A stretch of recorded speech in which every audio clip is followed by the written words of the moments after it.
Assalamualaikum warahmatullahi wabarakatuh.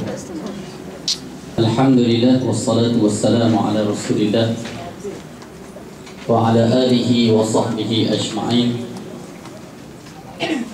Allahumma salli ala Muhammad wa ala ali Muhammad kama sallaita ala Ibrahim wa ala ali Ibrahim innaka Hamidum Majid. Amma ba'd. Terima kasih Tuan Pengacara Majlis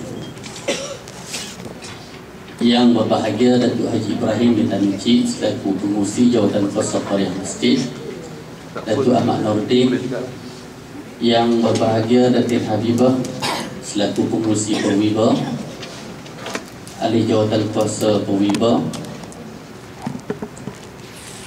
Datuk-datuk, Datin-datin, Datuk Puan, ibu-ibu, kakak-kakak,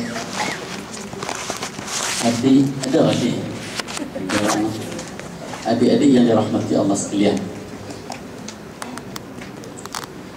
Alhamdulillah, pertama dan selamanya marilah sama-sama kita bersyukur kepada Allah Subhanahu wa taala kerana dapat bersama pada hari ini, setelah mana kita telah melalui 2 sesi. Ustazah Isfadiah dan Ustaz Izhar ini masuk untuk sesi yang ketiga. Kami bertiga insya-Allah. Saya jadi moderator kena duduk tengah-tengah lah. Takut bergaduh nanti. Takut bergaduh. Okey, bersama dengan kita pada hari ini 2 ustazah. Kebetulan hari ini Kelantan belaka. Saya pun Kelantan juga, tapi pendek. Pendek rupanya Kedah, rupanya kamu ke Kelantan. Okey, sebelah kanan saya Ustazah Asma Hussein. Tengok dia lahirkan 16 Mei 78. Insya-Allah. Ingatkah baru 20? Pokoknya 36. Dia tua 4 hari banding dengan saya. Saya 20 Mei, dia 16 Mei.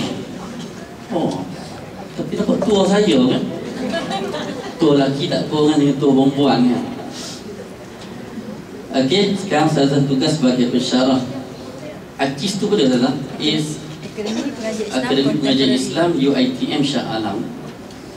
Okey, kita dah tengok Ustazah selalu dah. Ustazah Asma Hussein dalam TV, tengok dalam TV 9, dalam Fit Wanita TV 3 kan.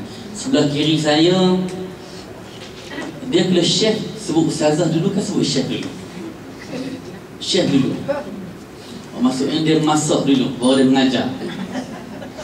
Syekh Ustazah Hajah Wan Hafsah binti Wan Ahmad, bekas pensyarah UiTM. Banyak ni pengalaman Ustazah ni, kalau nak cerita tak habis ni. Tapi kira Ustazah suhu lah. Kalau kata ada syekh kat depan tu, kira suhu lah kan. Kalau nak cakap penulisan menu tu, bidang dia lah. Okey, jadi hari ni kita buat santai lah no? Kalau macam moderator dalam forum Highway Islam tu rasmi sangat kan, ni cakap lah kan, cakap biasa. Muslimin muslimat dirahmati Allah sekalian, sebagai muqaddimah kita nak masuk Ramadan ni. Serius ni, kalau orang tengok saya serius apa, jadi macam tak seronok serius tu kan? Tengok saya senyum lah kan? Okey, sebagai muqaddimah, dalam hadis yang diriwayatkan oleh Imam Al-Bukhari dan Imam Muslim, Nabi SAW bersabda, "Idza jaa Ramadan futihat abwabul jannah wa ghulqat abwabun niran wa suffidat asy-syayatin."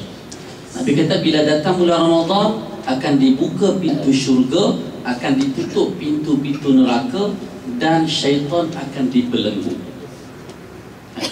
Kita duk dengar macam ni kan? Tetapi sebab ada orang masih buat jahat kan, kita sendiri pun yang sentiasa datang masjid, sentiasa berada dalam majlis ilmu, itu pun ada perasaan malas, rasa tak larat, rasa macam bosan, rasa macam tension, rasa geram ke orang kan, rasa berdendam, fitnah. Sebab apa? Sebab bulan Ramadan sepatutnya tak ada lah, sebab syaitan kena ikat.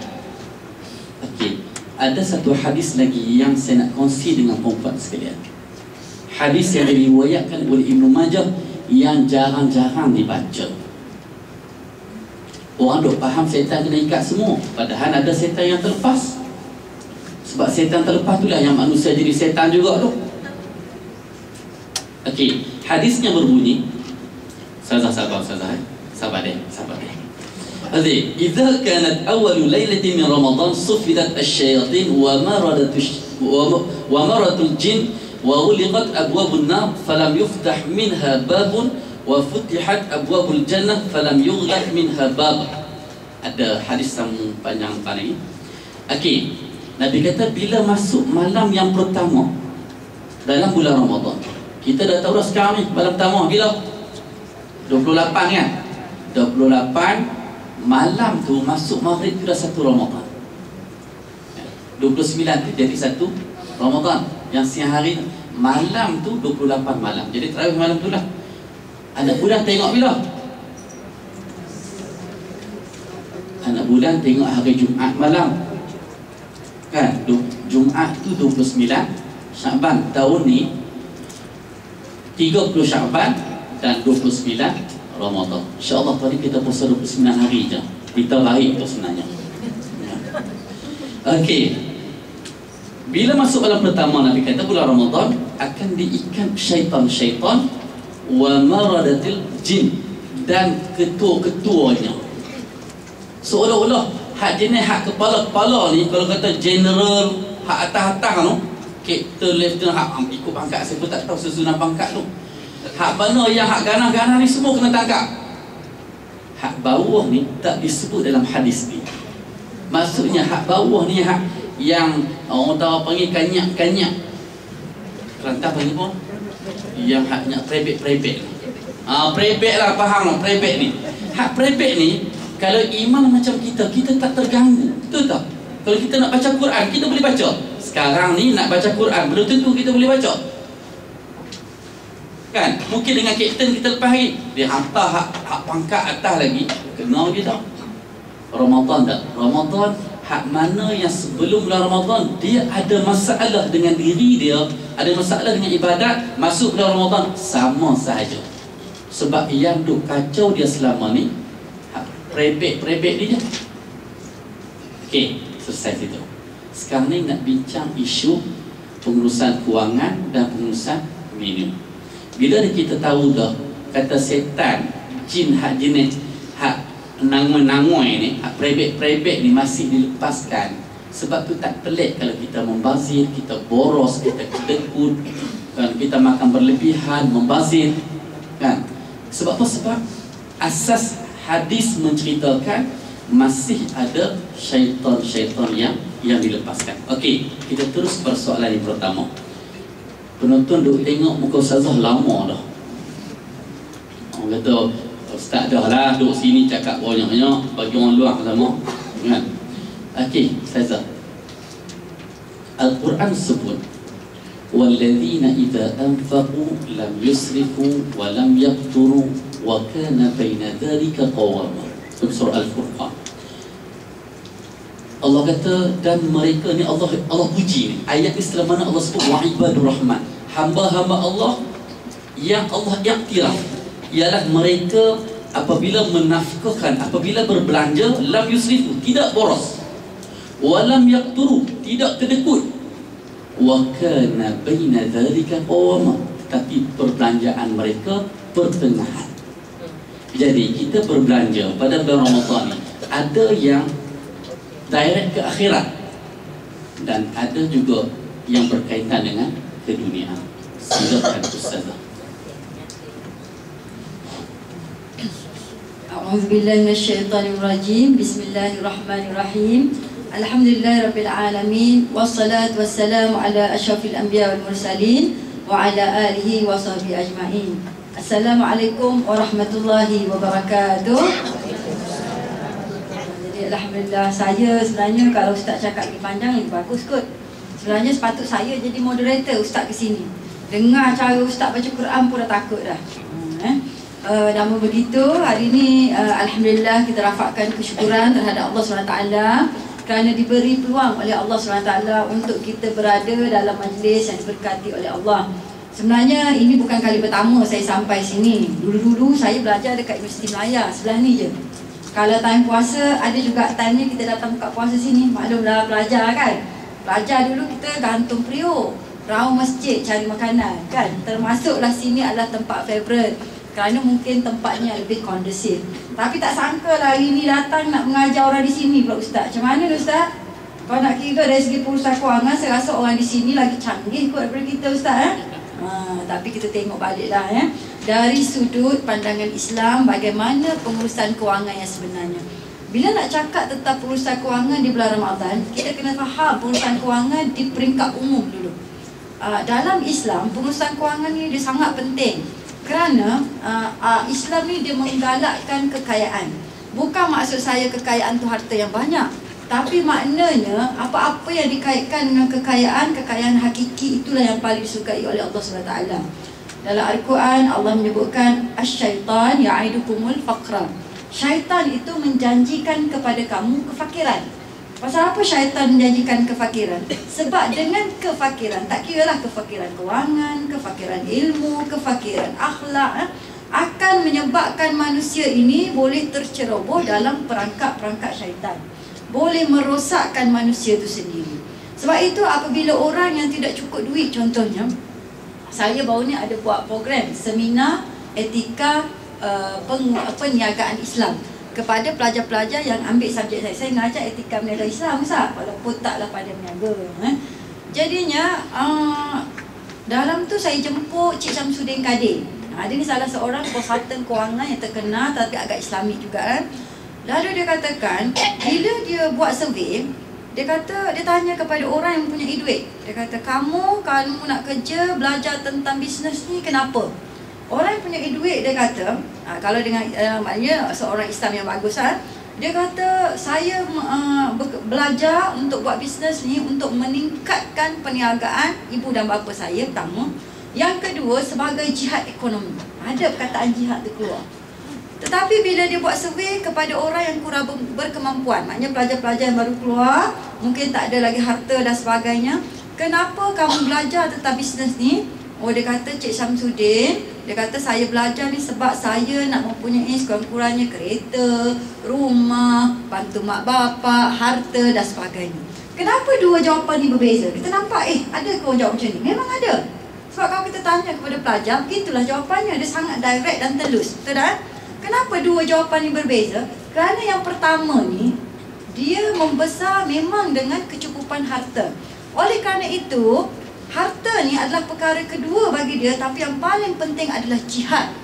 Untuk meningkatkan jihad ekonomi orang Islam. Jadi dia boleh berfikir tentang jihad. Tapi orang yang kedua tak boleh nak fikir sangat tentang jihad lagi kerana keperluan asasi pun tak dapat dipenuhi. Perut pun masih lapar, kereta pun numpang orang, rumah masih menyewa. Macam mana nak fikir tentang menolong orang? Tidak dinafikan ada orang sifat macam ni nak menolong orang, tetapi motivasi untuk menolong orang ni mungkin kurang berbanding orang yang sudah ada harta.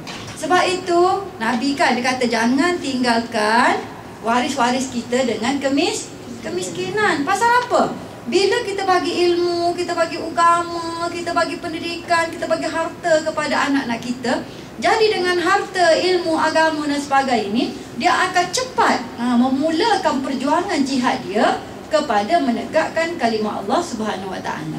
Jadi nampak di situ apakah kepentingan harta dalam Islam. Yang kedua, matlamat harta dalam Islam ni, pengurusan kewangan, dalam Quran sebut likailah takunu dulatan bainal aghniya minkum. Dia kata supaya harta ini, kalau kita nak uruskan duit, supaya harta ini tidak berlega-lega hanya di kalangan orang yang kaya saja. Sebab itu dalam konsep pengurusan kewangan Islam, dia mesti ada apa dia? Zakat.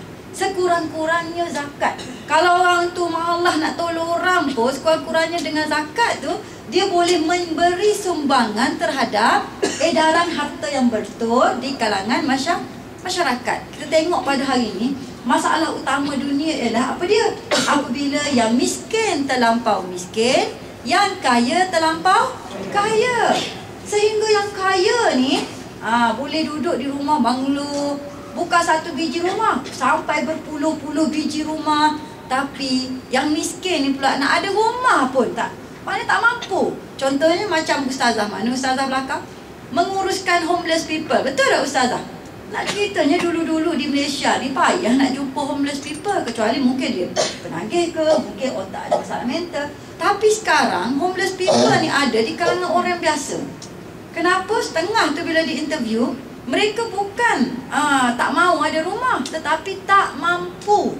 Yang ada cukup-cukup makan. Contohnya pernah keluar dalam TV, seorang Pak Gad gaji dia 800. Anak dia belajar dekat universiti. Yang TV keluar. Jadi dengan gaji 800 tu dia kata dia tak mampu nak sewa rumah, anak isteri dia letak kat kampung.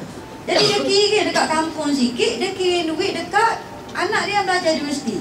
Jadi dia nak buat macam mana? Nak sewa rumah, bilik pun tak mampu. Akhirnya dia jadi orang yang sebahagian daripada orang yang tak ada rumah.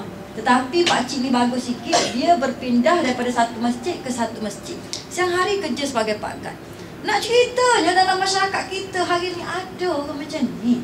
Bukan dia nak, tapi dia tak mampu. Kalau kawasan rumah saya tinggal di Putrahai, banyak rumah yang mula dibuat. Development rumah ni semakin banyak. Saya kata rumah banyak-banyak ni, kita dah ada rumah dah kan. Rumah banyak-banyak ni, tapi ada juga orang yang tak mampu beli rumah. Kenapa? Bila cek harga, rumah tengah saja dah 650,000. Orang yang keluar degree pun dengan gaji 2,000, 3,000, 4,000 agak-agak mampu dah beli rumah 650,000 tengah. Kalau rumah tepi 900,000, rumah corner lot 1 juta. Kalau sini, saya tahulah penthouse dia saja dah harga berapa. Betul tak? 2 poin lebih penthouse sini kan? 2 poin lebih. Maknanya siapa yang boleh beli rumah? Itu yang Al-Quran sebutkan. Dulatan bainal aghniya. Pengagihan kekayaan berlega-lega di kalangan orang yang kaya. Sebab itu bila kita urus kewangan, kita kena ada matlamat ni. Kenapa kita nak urus kewangan dengan yang betul? Supaya bila kita meninggal dunia esok-esok, harta kita ni selagi kita hidup, apabila kita meninggal, kita gunakan pada jalan menegakkan Allah SWT. Kita kena tiru Abdul Rahman Al-Auf, tinggalkan harta yang banyak kepada waris-waris, tetapi bila nak meninggal ada duit RM2 je. Sebab apa? Habis disedekahkan. Bila Nabi nak pergi perang, tak apa Nabi, mu nak berapa ekor? Kuda ni ibarat kata kereta kebal lah sekarang. Nak berapa biji kereta kebal? Saya sponsor semua. Kan duit kamu ni letih-letih kamu cari. Tak apa, duit boleh dicari. Sebab apa? Abdul Rahman Al-Auf faham begini. Dia cari duit kerana harta itu milik Allah SWT. Oleh kerana harta itu milik Allah, dia akan gunakan untuk apa? Untuk Allah SWT. Nampak tak? Jadi sebab itulah bila kita urus kewangan, macam mana kita nak mulakan pengurusan kewangan, kita mesti ada matlamat. Di sinilah kita kena balik kepada rukun Islam yang asal. Rukun Islam kita bermula daripada apa dia? Mengucap syahadah, kedua sembahyang, ketiga puasa, keempat zakat kan? Kelima naik haji. Yang mana yang melibatkan harta di sini? Mana yang melibatkan harta? Zakat. Okey, sekarang kita masuk kepada bahagian kedua. Bila kata harta mesti bermula daripada zakat, maknanya cara kita susun harta mesti base kepada zakat. Zakat ni apa dia perempuan? Penyucian harta. Tetapi nak keluar zakat mesti cukup haul, cukup nisab. Macam mana nak tahu cukup haul ke cukup nisab? Kena buat apa dia? Kena kira. Sebab itu Rasulullah SAW setiap 3 hari sekali bila tertubuhnya negara Madinah, negara Islam pertama di dunia, Rasulullah jadi pemimpin. Baginda yang menguruskan harta Madinah, harta Baitul Mal Madinah.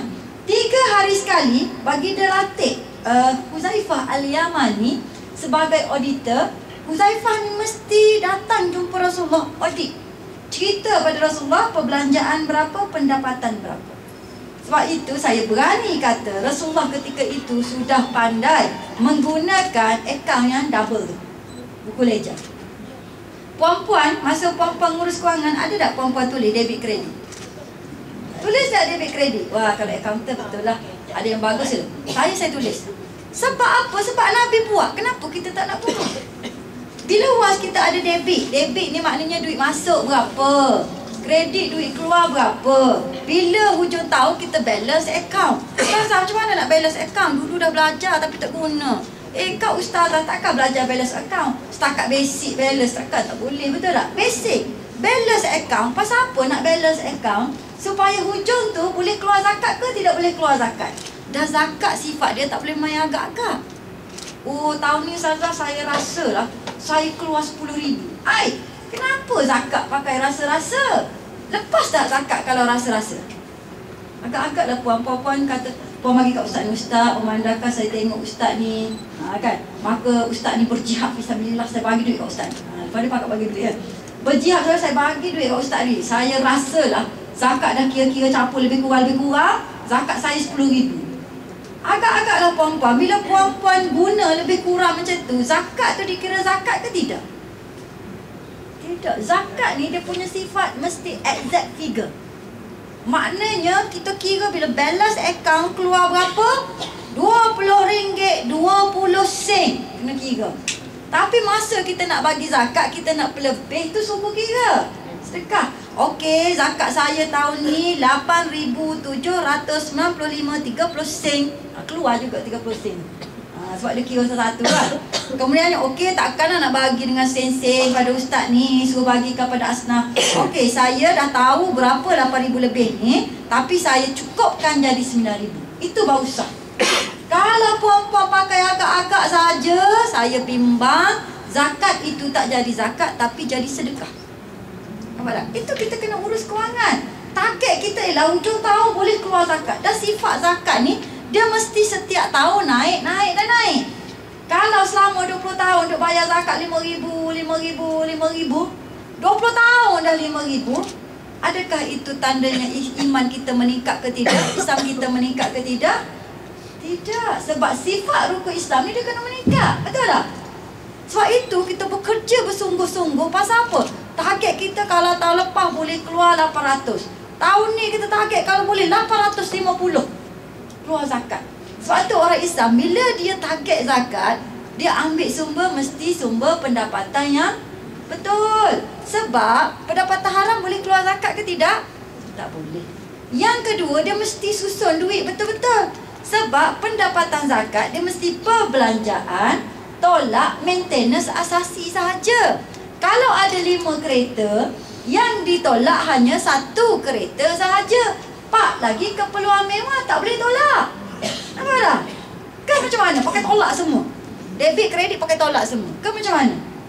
Tak boleh. Jadi kita tahu memilih keutamaan. Kalau ada 1 kereta, kita kena ada sebab. Kenapa kena ada 2, 3, 4 kereta? Kena ada sebab. Kalau sekadar nak buat perhiasan, minta maaf, esok-esok Tuhan tanya, pasal apa ada perhiasan kereta? Oh, saya buat perhiasan ni sebab nak meningkatkan syiar Islam. Tak apa berapa kali kamu guna. Ni. Maknanya zakat dia begitu. Jadi dia akan efek kita punya pengurusan. Sebab itu saya ada tulis. Dia orang dapat nota ni. Dekat nota ni puan-puan tengok tips. Saya ada cerita pada yang kedua tu. Fokus pada keutamaan. Ini sebenarnya zakat yang ajar. Nota tu. Cuba cari nota dulu. Tak apa. Kita santai je ustaz kan? Berapa minit ustaz? Sejam boleh ni. 15 minit nak habis dah masa. Tak apa, kita cerita umum. Cuba tengok, kita ada daruriyat, hajiat, tahsiniyat. Benda ni sangat penting kalau boleh ajar pada anak-anak. Kita di peringkat yang berumur mungkin sudah agak main sebab kita ni pernah mengalami susah dan sebagainya. Tapi anak-anak dia tidak dididik dengan ini. Daruriyat ni dalam Islam 6 yang penting. Keperluan, apa dia? Pendidikan, kesihatan, pakaian, makanan, apa lagi 6? Semua 6. Saya lupa dah daruriyat. Makanan, pakaian, kesihatan, pendidikan. Apa lagi ustaz? 2 lagi tempat tinggal. Tempat tinggal ni keperluan daruriyat. Maknanya bila kita nak tolak zakat, benda ini kita kena fokus dulu. Begitu juga dalam kita nak menambah harta, fokus pada ni dulu. Bila yang asasi ni settle, barulah naik ke hajiat. Hajiat ni seumpama contohnya ada 1 kereta tapi kita perlukan 2 kereta sebab mungkin kereta besar bawa balik kampung, kereta kecil untuk jalan-jalan tengah jam, betul tak? Ataupun ada motor untuk buat pergi balik ke daripada surau. Okey, tu hajiat. Tapi ada keperluan yang bentuknya mewah.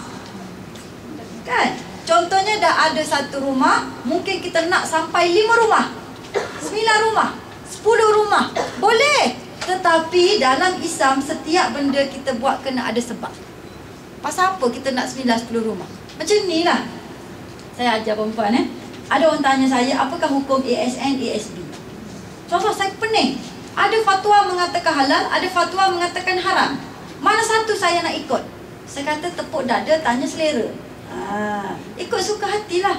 Tak susah, saya nak tahu yang mana paling betul. Dia kata macam ni, bila kita faham hukum, kita kena faham daripada objektif. Haram kenapa?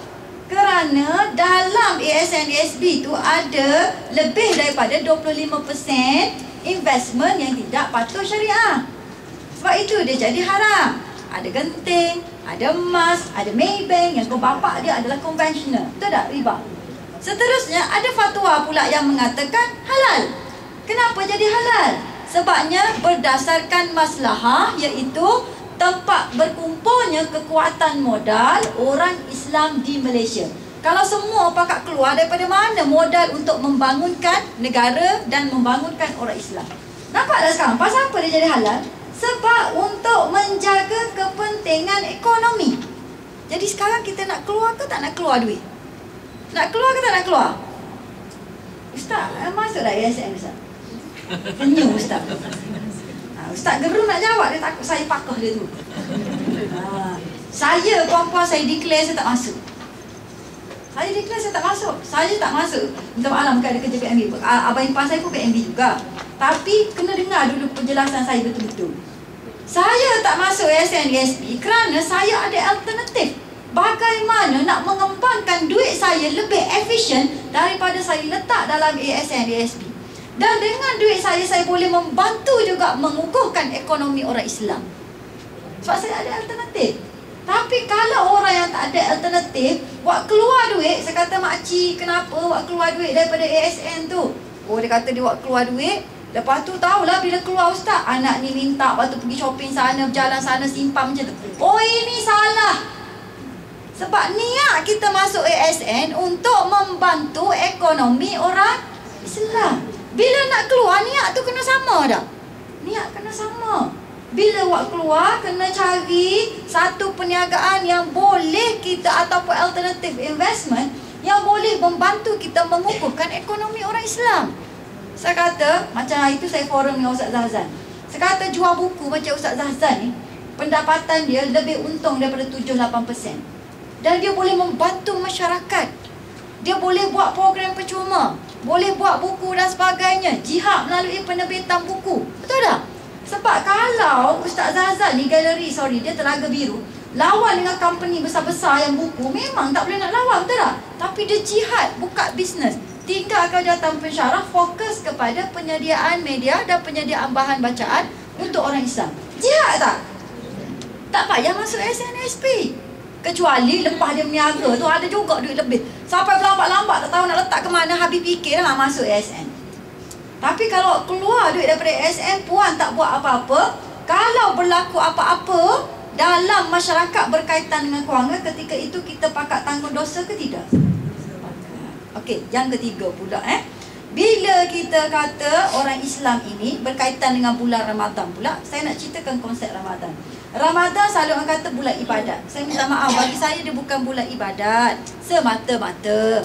Tetapi bulan Ramadan adalah bulan muhasabah, training place untuk kita kembalikan track kita yang betul terhadap Allah Subhanahu Wa Taala. Apa track kita yang betul? Kita adalah khalifah, kita ada tanggungjawab ekonomi, kita ada tanggungjawab politik, kita ada tanggungjawab sosial sebagai ibu, wanita dan sebagainya. Kalau bapak-bapak, itu tanggungjawab kita. Jadi bulan Ramadan kita kena fikir balik. Duit aku yang banyak-banyak ni, duit aku yang tak berapa banyak ni, ikutlah berapa banyak pun, apa yang aku gunakan untuk membantu meningkatkan agama Allah SWT. Ustazah saya dah sedekah banyak dekat Masjid Bangsa tu, saya sponsor semua. Betul. Tapi tak boleh puas hati dengan itu, sebab zakat kata mesti ada peningkatan tiap-tiap tahun. Lepas tu bila kita nak pilih cara pula, mesti pilih cara yang paling perlu oleh masyarakat. Yang kedua, paling efisien. Kadang-kadang kita derma makan dekat masjid, betul tak? Derma makan, tapi kita tengok cara kita menguruskan makanan ni salah sentuh. Tak betul. Macam mana? Saya banyak ceramah dekat masjid-masjid. Betul lah, ramai orang sponsor masjid. Saya pun AJK masjid. Bila musim Ramadan, biasanya saya stop malam, saya terima function besar saja. Malam biasanya saya tak terima apa-apa. Sebab malam tu biasanya saya tukar hidang. Makan dalam talam. Betul, makan dalam talam ikut Nabi. Saya juga hidang dekat orang perempuan. Saya pun bagilah nasi. Saya ni pula je ni bercatu sikit makan, takut kalori banyak. Kan? Maklum lah ustazah, orang jamu kambing. Jadi kena jagalah kalori. Jadi saya beringat tolong biar orang. Saya bubur. Saya dah tahu dah satu talam 4 orang 5 orang. Saya kata cukup dah tu. Tak cukup ustazah, tak cukup. Kita ni ramai. Saya pun tambah. Tapi bila kemas talam, saya kemas talam biasanya. Saya kemas nasi berlambat-lambat. Saya kata macam mana? Macam mana? Saya kata kat pengurusi surau, kalau macam ni, Abalan, nama dia Abalan. Abalan, kita tak payah makan talam lah, lagi membazir daripada yang Nabi suruh. Makan pinggan lah, kalau macam ni orang kita tak reti makan talam. Betul tak? Berlambat-lambat. Lepas tu kawasan kita, kawasan yang orang sedap-sedap. Lepas tu bila dihidangkan, kadang-kadang kita ada banyak caterer. Saya kata masa pilih caterer, kalau boleh carilah caterer yang bagus. Tetapi caterer tu, kalau banyak-banyak caterer, pilihlah caterer daripada Asnaf. Dekat sebelah taman saya ada flat. Flat ni, walaupun kerja dua-dua ataupun kerja seorang dengan anak ramai, kita tengok pendapatan confirm dia tak mampu termasuk dalam asnaf miskin. Fakir mungkin tidak. Saya kata ada asnaf tu yang pandai masak dan sangat bersih dan sangat Islamik. Ambil dia. Tak juga dia nak pilih caterer yang mewah. Pasal apa? Bila hidang makanan malam tu, kalau makanan tu tidak nampak mewah, dia boleh komplain. Apa masak macam ni? Kata lah, adalah orang hidang komplain pula. Betul tak? Komplain pula. Sebab dia kata kita orang kan berebut-rebut. Kita kan berebut-rebut. Malam berapa? Kalau suami saya, dia masa ni dia check dah. Agak-agak malam tu Qadar ni bila? Wah, dia pun isi nama kita malam tu lah. Qiyamul tu bila? Dia isi siap-siap Moreh bila?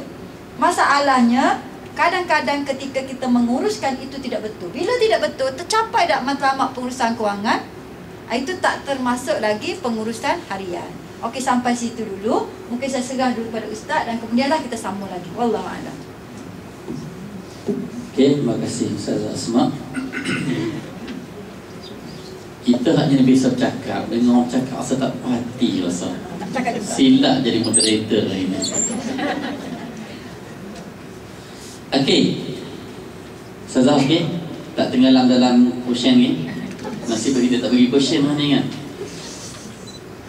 Pengurusan menu ada kaitan dengan pengurusan kewangan. Sebab kita nak beli makanan, buka puasa, moreh.